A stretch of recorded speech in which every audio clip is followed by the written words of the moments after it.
এই মুহূর্তে আমি আছি ইতালির ফিজিতে। এখানে দেখতে পাচ্ছেন বরুমা সাইনবোর্ডটি। এই সাইডে আছে আপনার শপিং মল, তবে আজ সব বন্ধ বুঝতে পারছেন। ব্ল্যাকবোর্ড। আর আমার রাইট সাইডে রয়েছে পাহাড়, গাছ। এখানে পরিবেশ খুবই ভালো, অনেক সুন্দর চারিদিকে, খুব সুন্দর একটা জায়গা। অথচ বিকালে অনেক সুন্দর লাগে, অনেক ভালো লাগে। আপনারা দেখতে পাচ্ছেন এই মুহূর্তে। ওকে, খুব ভালো একটা জায়গা। আজ বিকালে মনটাও ভালো, যার কারণে দুই বন্ধু আসছি ঘুরতে। কিন্তু দুঃখের বিষয়, ক্যামেরা ধরার কোনো লোক নেই। আমার বন্ধুকে দিয়ে ধরে যাচ্ছি, এই জন্য দুইজনে একসাথে একই ক্যামেরায় বন্দী হতে পারি নাই। এই জন্য আমি আন্তরিকভাবে দুঃখিত।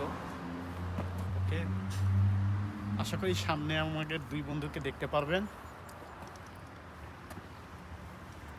অনেক ভালো লাগছে, বিকালটা খুব